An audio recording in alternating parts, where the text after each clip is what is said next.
So my thought right now connects to what happens in the Westworld show from the viewpoint of the people who live wherever it's called, like on the land, in the thing. They're on a loop, and it makes me think of how we are the ones who simulate our cyclical experience. A lot of people don't feel like there is a difference day to day, even though there's a difference. The leading edge terminology and theory is about the present moment. And this ties into string theory because you're taking the present moment and you're syncing your energy and your frequency into a mindful state that you're consciously contributing through your existence instead of letting a lot of the dominant templates energetically that we're born into to be the dictating factor in your scripting, in your habits, like in your perception and how you feel about the passage of time. Because a lot of people don't really count, they won't remember, or they won't talk about what it is their days are like during the work week. They just have memories from whenever they go out and do things, but your life is passing you by. And if you don't have memories from a certain time, well, there's a lot of reasons for that, so I won't talk about that. But talking about how we are simulating ourselves when we break everything down that is interfering a pure place from which we can manifest.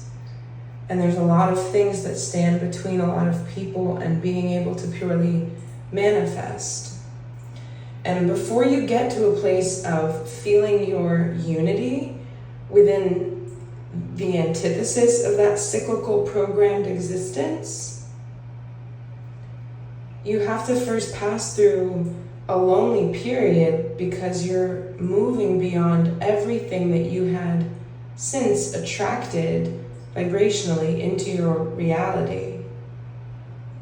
And so of course it's going to start to change as it moves away from you. And part of the process in order to ascend in frequency and be able to hold the light is to kind of walk through the darkness that holds the other side of that coin. And it has a lot to do with kind of the breaking down and replacing and challenging of some of the most foundational aspects of how we've held reality and our worldview. And so it gets to a deeply lonely place that can feel kind of desperate. And that is where people tend to connect with God from. The energy at every level, micro to macro, is in creation. And we do see feminine and masculine energy in nature, in archetype. It overlaps with elemental energies. This is the language that the world moves in. This is the plane, that is the space in which the warfare takes place. And so it's going to manifest in the 3D, and it's a lot of people hopefully moving through their own being broken into their loneliness. Hopefully being able to move through that. Some people won't be able to.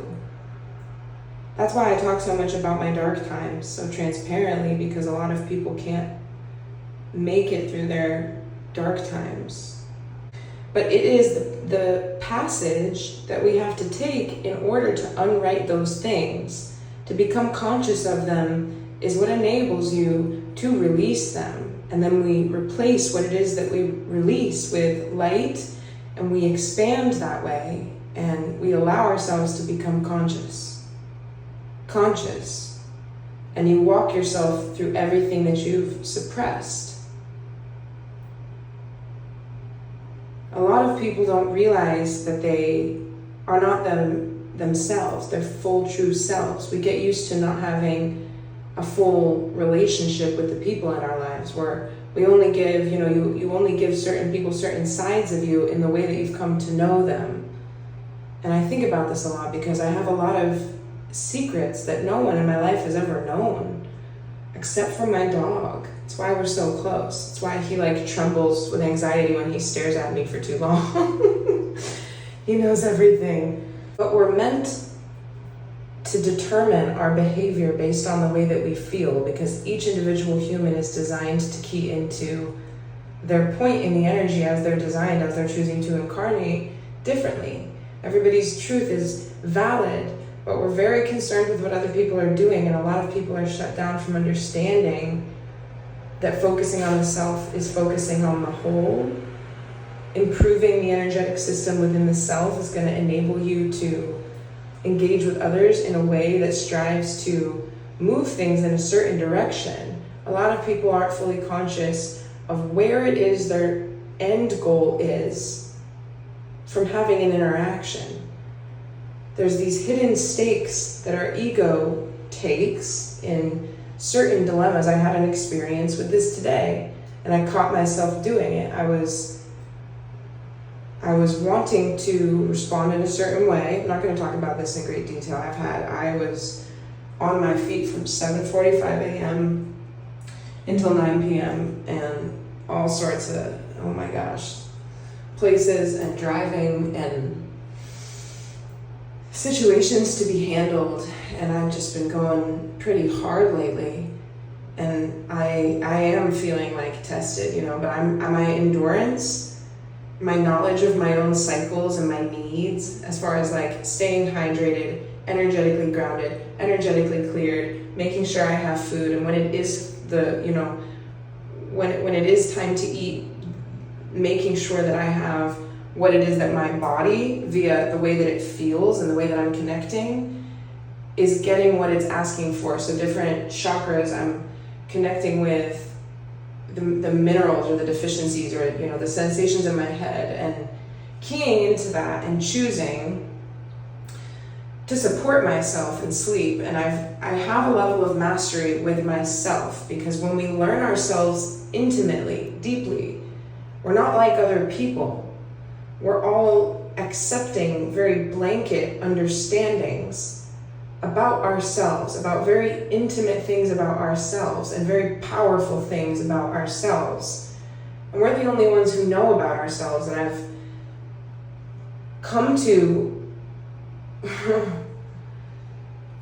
protect what it is that I do in order to flow in this space, because I know that it never fails. It's the only thing, in fact, that works. It makes life truly blissful, because that thing that I started this by talking about with rotational activity, it's the cyclical life. It will cease to exist when you realize that nothing in your life, if it's your job or your partnership, nothing is who you are.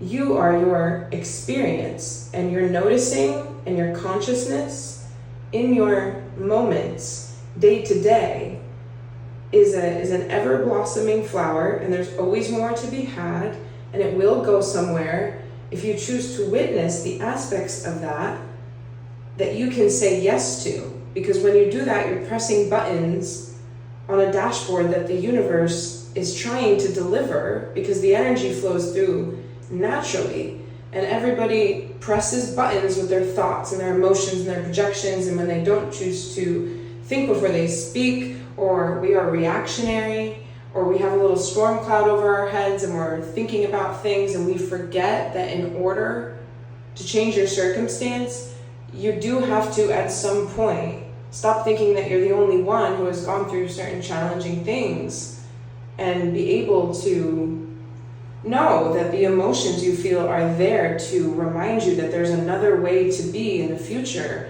that wouldn't result in those emotions, and strive to understand what led you there in the first place, and know that all humans make mistakes and have messy emotions.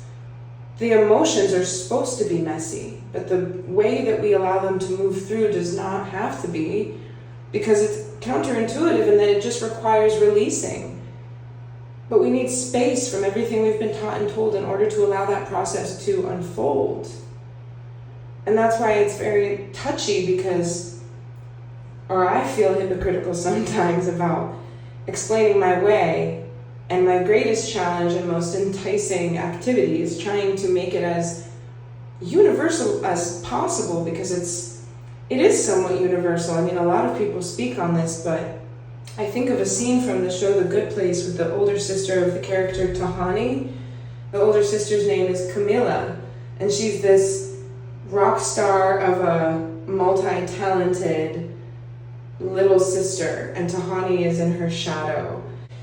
She has some minimalistic, sleek sculpture representation of a bird, and Tahani did a very beautiful technical rendering of a bird.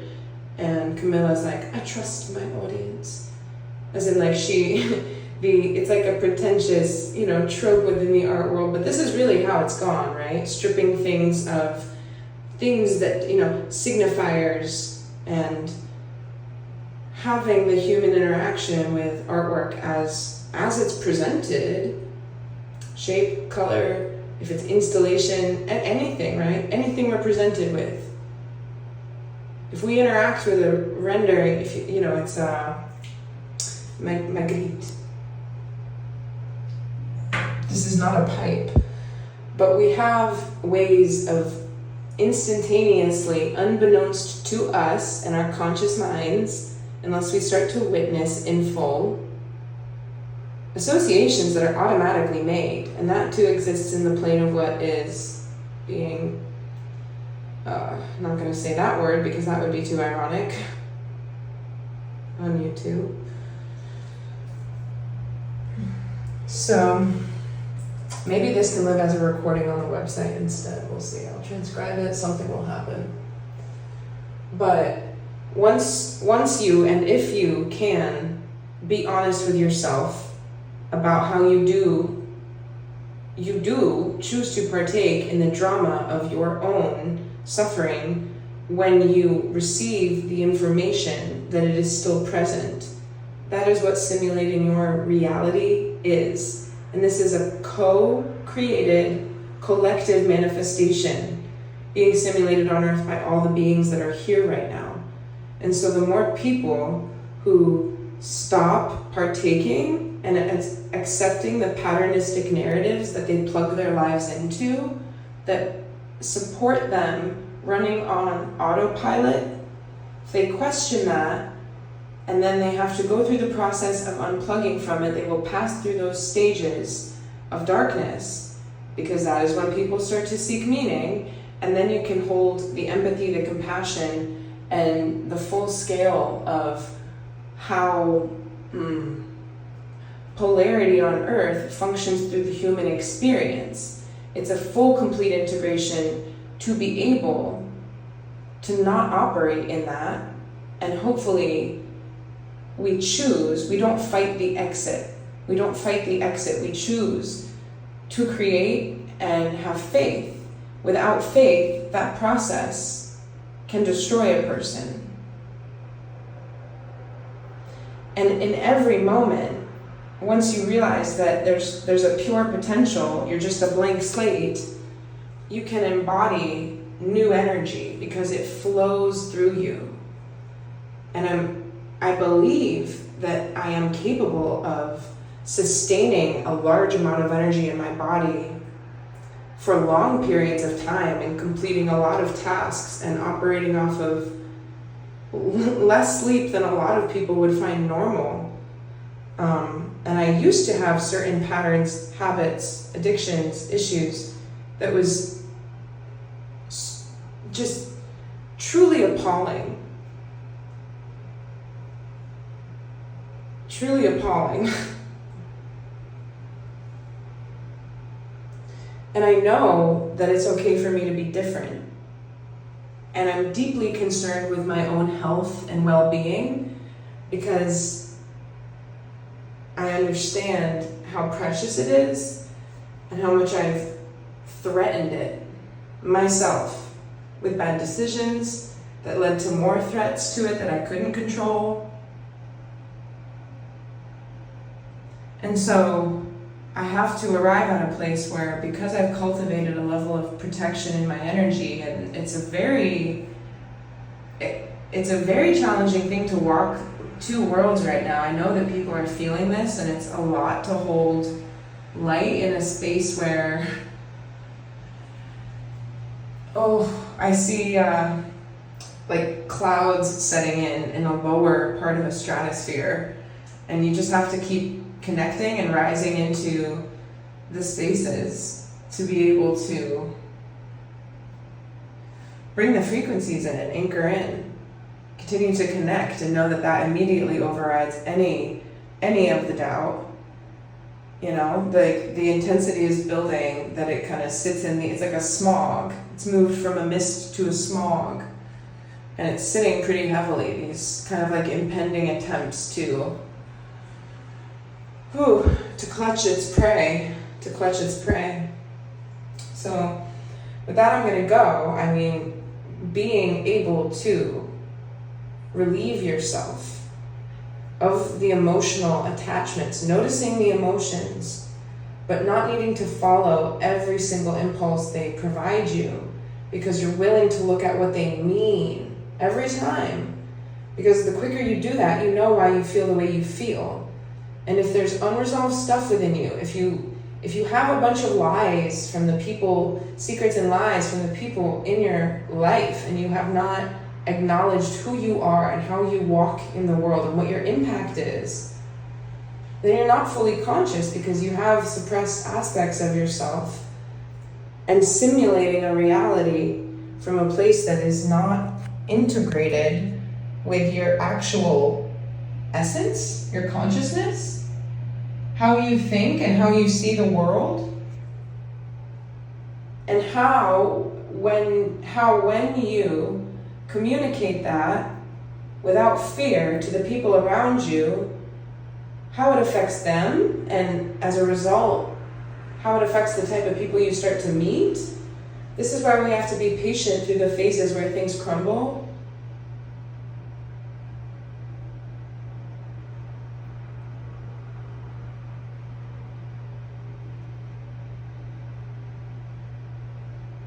Because then you realize that it's fun, and you're supposed to build. You're supposed to be able to choose what it is you build. Everything that is spoken of when it comes to patience with the manifestations, it ceases to exist, because you're always living in your manifestation. All it can ever do, this process, if you do it right, is help you manage and enjoy your experience more and more, regardless of what happens. This is the timeline split.